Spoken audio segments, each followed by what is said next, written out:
आज पूरे गांधी परिवार ने देश की राजधानी दिल्ली में अपने मत का इस्तेमाल किया है, मतदान किया है। हमारे साथ खास बातचीत करने के लिए रॉबर्ट वाड्रा जी मौजूद हैं, जो एक बिजनेसमैन हैं और प्रियंका गांधी वाड्रा के हस्बैंड हैं। सर, एक सदस्य है आपकी फैमिली का जिसने आज पहली बार वोट डाला है, आपकी डॉटर ने, तो क्या कुछ बातचीत उनसे हुई थी आपकी? मैं बहुत खुश था कि वो अपने कॉलेज से छोड़ के आए हैं यहाँ और अपना पहली बारी वोट करने के लिए। और पहले उन्होंने कहा कि रायहान और मिराया ने कि हम अकेले ही जाएंगे मीडिया से थोड़े दूर और अपने आप लाइन में खड़े होकर अपने आप वोट करेंगे। पर मेरे ख्याल से वहीं मीडिया जैसे ही मीडिया ने पहचान लिया था उन्हें, और फिर भी वो छुप करके वो मतलब कि अपना लाइन में खड़े हुए थे और उन्होंने कोशिश की कि वो अनोनिमस रहकर अपना वोट दे पाए। पर फिर मीडिया ने उनसे काफ़ी सवाल पूछे और अच्छे जवाब दिए। मैं खुश था कि उन्होंने जवाब भी सही दिया। और बाकी वो जो आप इलेक्शन का समय है और जो मतदान का समय सबने देना है, ज़रूर वो उसमें शामिल होना चाह रही हैं, क्योंकि वो भी अपने सहेलियों से या लोगों से बात सुनती हैं कि अत्याचार हो रहा है, जो भी अपने आवाज़ उठाते हैं। तो उनको चाहिए है कि बदलाव में वो शामिल हों, इस जो बदलाव की ज़रूरत है उसमें शामिल हों। बिल्कुल, और हमने भी खुद बातचीत करी, तब उन्होंने बताया कि मुद्दा जैसे कॉन्स्टिट्यूशन है जिसको ध्यान में रख के उन्होंने इस बार वोट किया है। सर, क्या लग रहा है कि 2024 लोकसभा चुनाव में, क्योंकि 5 चरण पूरे हो चुके हैं, ये छठा चरण है, कौन सा मुद्दा हावी रह रहा है 2024 लोकसभा इलेक्शन में? जो महंगाई है, सबसे ज़रूरी महंगाई है, क्योंकि हम लोगों से हमेशा मिलते हैं, चाहे गांव में मिलें या शहर के लोगों से मिलें, और उनकी जो मुश्किलें हैं उसको समझते हैं, और कठिनाइयां हैं लोगों की, और कोविड से गुजरे हैं, और अलग अलग समय से मैंने देखा है कि जो उम्मीद थी उनकी इस गवर्नमेंट से, उनको जो भी वायदे किए थे कुछ पूरे नहीं हो पाए हैं। तो महंगाई है जो सबसे बढ़ चुकी है, बेरोज़गारी है, और आजकल तो महिला की सुरक्षा, आजकल क्या काफ़ी समय से है, पर आजकल उसमें बातचीत बहुत हो रही है, क्योंकि पूरे देश चाह रहे थे कि एक जो एग्ज़ाम्पल बने, या मतलब कि एक जस्टिस मिले कि ये जो 400 महिलाओं के साथ गलत किया, ये प्रबल जो भी है, क्या नाम है, रवन्ना का प्रज्वल रवन्ना जो हैं, जिन्होंने बोला था 1 हफ्ते से वो आएंगे, पर आए नहीं यहाँ, और मतलब 1 महीना हो गया उन्हें वहाँ। और मुझे लगता है कि अगर बीजेपी गवर्नमेंट यहाँ उनका एग्ज़ाम्पल नहीं बनाते और समय से नहीं लाते, तो वो ज़रूर महिला की सुरक्षा की बात नहीं कर सकते। पर बाकी सबसे बड़ा मुद्दा तो महंगाई है, मुझे लग रहा है। आपने महिला सुरक्षा की बात करी, दिल्ली में ही स्वाति मालीवाल का केस चल रहा है, जिसको लेकर लगातार भारतीय जनता पार्टी ये कह रही है कि ऑपोजिशन उस पर क्यों नहीं बोल रहा है, उनके मामला जब भी आता है तो माइक साइड कर दिया जा रहा है। देखिए, जो महिलाएं गए हैं, आंदोलन कर रहे हैं chief minister, Delhi chief minister के घर के बाहर, मुझे ये लगा है कि इन लोगों को कर्नाटका में प्रज्वल के घर भी जाना चाहिए। जो महिला जो रेसलर थे, उनके पास भी उनके साथ जो गलत हुआ, जो बीजेपी के मंत्री ने गलत किया उनके साथ, उनके बारे में भी बात करना चाहिए। जो मणिपुर में महिलाओं के साथ बहुत ही गलत हुआ, उसके बारे में भी जाकर देखना चाहिए। तो फिर हम उसमें बिलीव करेंगे कि हाँ, ये महिलाएं खाली बीजेपी की नहीं है, महिलाएं हैं जो कहीं भी अत्याचार हो रहा है महिलाओं के साथ, उसमें वो शामिल होते हैं और महिलाओं के लिए जस्टिस चाहते हैं। तो मैं ये नहीं देखूंगा कि अभी आप इलेक्शन का समय है तो केजरीवाल जी को जेल में डालते हैं, फिर आप उनके निवास के बाहर आंदोलन करते हैं। और मैं ज़रूर अगर गलत हुआ है किसी के साथ भी, तो मैं उसमें सहमत नहीं हूँ, पर सब कुछ इक्वल होना चाहिए। सर, जिस तरीके से हम देख रहे हैं कि अब आखिरी मतलब एंडिंग में पहुंच चुका है जो इलेक्शन है, तो क्या उम्मीद है आपकी, क्या लग रहा है इंडिया अलायंस कितनी सीटें निकालने में कामयाब हो पाएगा? हम लोग कभी भी ये नहीं देखते कि क्या नंबर्स हैं, पर मुझे जो सेंटिमेंट ग्राउंड पे पता चल रहा है, फर्स्ट फेज़ से 5th फेज़ तक तो बहुत ही अच्छा है। और मैं छठे चरण में भी मैं उम्मीद करता हूँ कि देश को जो भी मुश्किलें हैं जो वो बदलाव चाहती है, ये उनका समय है जो अपना मत का इस्तेमाल करके अपनी जो मुश्किलें हैं वो दूर करें। और मैं विनती करता हूँ कि गठबंधन को वो एक मौका दें और वो देश के हित में ही काम करेंगे और देश को इकट्ठे करके एकजुट होकर आगे बढ़ेंगे। मुझे ये लगता है बीजेपी से बिल्कुल हटके देश के हित में काम होगा। प्रधानमंत्री जी कह रहे हैं कि अब की बार 400 पार, और उन्होंने कहा है कि 400 पार का नारा देके उन्होंने ऑपोजिशन को इसमें फंसा दिया है और रिजल्ट आने के बाद कुछ लीडर जो हैं वो अब्रॉड जाने वाले हैं। देखिए, प्रधानमंत्री के जो प्रचार हैं उसमें लोग अब तो हंस रहे हैं। पहले वो हैरान थे, अब हंस रहे हैं कि पहले कुछ कहते हैं और उसके बाद वही चीज़ इनकार करते हैं कि मैंने कभी ऐसे नहीं कहा। और चाहे मीडिया ना दिखाए, सोशल मीडिया बहुत पावरफुल है, उसमें हम देखते हैं और दो बॉक्स होते हैं, एक तो जो प्राइम मिनिस्टर ने जो बोला था और आप जो इनकार कर रहे हैं या बोल रहे हैं कि मुसलमान लोग वोट के लिए बोल रहे हैं कि मुसलमान लोग उनके घर के आसपास रहते थे, उनको खाना बेचते थे। हमने तो कभी सुना नहीं है 10 साल में ये सारी चीज़ें। तो बहुत सारी ऐसी चीज़ें हैं जो प्रधानमंत्री बोलते हैं, पहले 300 पार, फिर 400 पार। हमें 4 जून के लिए इंतज़ार करना चाहिए और जो देश की जनता चाहेगी वही होगा।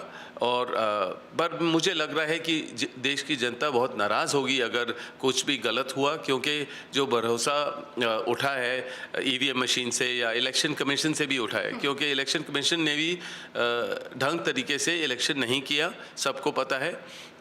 जितने चरण के इलेक्शन हुए तो उसका जो परसेंटेज है वो बताया नहीं, बहुत समय लगाया उसको बताने के लिए, खुलासा करने के लिए। और उसका जो इलेक्ट्रोल बॉन्ड्स थे उसके बारे में जिक्र नहीं की, जो जैसे हेट स्पीच होते हैं उसको रोका नहीं गया। और ऐसे कई मुद्दे हैं जो मतलब कि इलेक्शन कमिश्नर ने रोक लगानी थी या कुछ पाबंदियां होती हैं या जो तरीके से होना चाहिए था इलेक्शन, उस पर ध्यान नहीं दिया, तो लोग देखकर खुश नहीं है। यही सारी जो मेरा अनुभव है लोगों के बीच में, वो सुन के मैं आपको उन्हीं की बात रख रहा हूँ। बिल्कुल सर। और जिस तरीके से अगर बात करें तो आप जैसे कह रहे हैं कि इस बार मौका जो है जनता आपको देने वाली है, मतलब इंडिया अलायंस को देने वाली है, तो क्या लग रहा है कि किस तरीके से आगे की रणनीति जो है वो इंडिया अलायंस की होगी? आप किसको पीएम कैंडिडेट देख रहे हैं? मैं साफ तौर से मैं जानती हूँ कि आप ज़रूर चाहेंगे कि राहुल जी बने, लेकिन कौन पीएम कैंडिडेट हो सकता है इंडिया अलायंस? देखिए, जो इंडिया गठबंधन का जो नीतियाँ होंगी और रणनीतियाँ होंगी, वो है कि जो वो वादे करते हैं वो पूरा करेंगे, जुमले नहीं करेंगे जैसे बीजेपी ने किया है।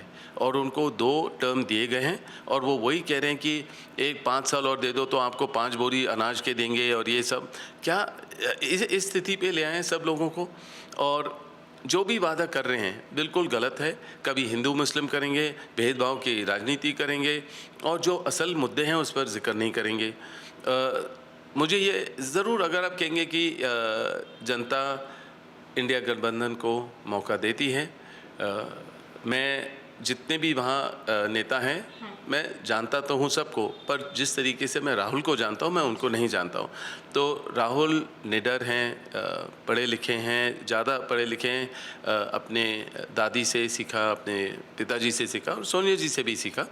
और उनका सोच बस यही है, जो भी राजीव जी का सपना था या जो प्रगति की ज़रूरत है और भेदभाव की राजनीति से दूर और जीएसटी और मतलब कई मुद्दे हैं जो मतलब कि ज़रूरत है। हाँ, तो ये है कि राहुल को अगर गठबंधन मौका देते हैं तो मैं खुश हूँगा कि वो प्रधानमंत्री के रूप में दिखें और मेहनत करें और देश के हित में करें। तो मैं उम्मीद करता हूं कि लोग इंडिया गठबंधन को मौका देंगे इस बार। सर, आपने राहुल जी की बात करी, हम थोड़ी सी प्रियंका गांधी जी की भी बात करेंगे, क्योंकि वो कैंपेनिंग बहुत ज़ोरों शोरों से कर रही है। हमने देखा अमेठी में किस तरीके से उन्होंने कैंपेनिंग की, लेकिन वो चुनाव नहीं लड़ रही है। इसकी क्या वजह है? देखिए, ये सोच तो है जो कांग्रेस की सोच है। जब कांग्रेस पार्टी डिसाइड करेगी कि उनको सक्रिय राजनीति में आना चाहिए तो वो ज़रूर शामिल होंगी। हमारा फोकस है कि पूरे देश के हर कोने तक प्रियंका पहुँचे और जो लोगों की ज़रूरतें हैं और जो कांग्रेस और जो इंडिया गठबंधन के वादे हैं उनको समझाएं और जो दिखावे की राजनीति हो रही थी और जिस तरीके से प्रधानमंत्री अपनी बात रख रहे थे तो वो उसको हर चीज़ स्पष्ट कर रहे थे कि ये गलत है और जो सही है ये है और वो निडर है और ज़रूर मुझे भी लगता है कि उनकी जगह संसद में है और मैं उम्मीद करता हूँ कि इस इलेक्शन में या मेहनत करते हैं या अगर बाय पोल हो या कुछ भी हो कि वो उसमें शामिल हों पर मेहनत तो जारी रहेगी मुझे पता है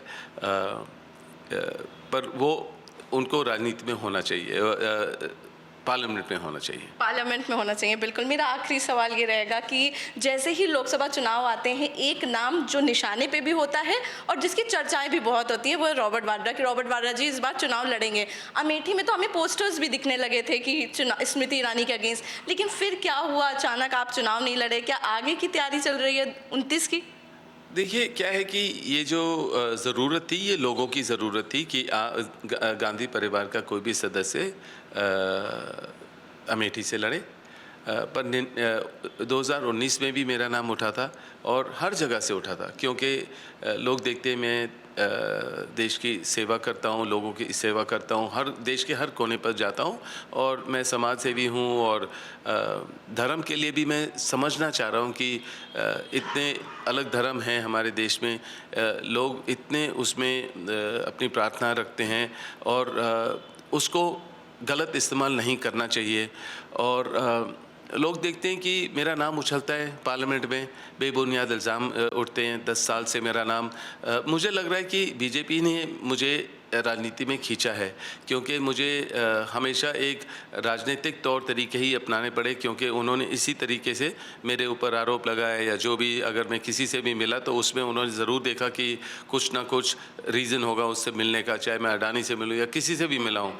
तो मैंने अपने सोशल मीडिया के द्वारा उनको चैलेंज भी किया स्मृति जी को कि अगर कुछ भी आप जो आरोप लगा रहे हो उसको साबित करिए, नहीं तो आप संसद का समय ना खराब करें। और अमेठी के लोगों के साथ 99 से मेरे प्रचार होते थे, 2004 में हम कांग्रेस को जिता के लाए भारी बहुमत से, तो उनके प्यार तब से है और वो ज़रूर लगातार कोशिश कर रहे थे कि मैं वहाँ से प्रत्याशी हूँ और बनूँ और आगे भी देखेंगे। मैं मतलब अपने धार्मिक दौरे से या मतलब अपने चैरिटी के द्वारा लोगों से मिलूँगा और अपना समाज से भी अपना हूँ तो करता रहूँगा। तो ये है कि आगे ज़रूर जब समय आएगा या जब कांग्रेस को लगेगा या मेरे परिवार को उनकी आशीर्वाद होगा, मैं ज़रूर सक्रिय राजनीति में मैं भी शामिल होऊंगा। बहुत बहुत शुक्रिया। तो आप सुन रहे थे रॉबर्ट वाड्रा जी को, खास बातचीत में इंडिया न्यूज़ से उन्होंने बातचीत करी और उन्होंने कहा कि जब समय आएगा, जब गांधी परिवार तय करेगा, तब वो एक सक्रिय राजनीति में ज़रूर नजर आएंगे। कैमरा पर्सन वेंकटेश के साथ मैं आरजू सेठ, India news, Delhi. For more such videos, subscribe to the NewsX YouTube channel, hit the bell icon.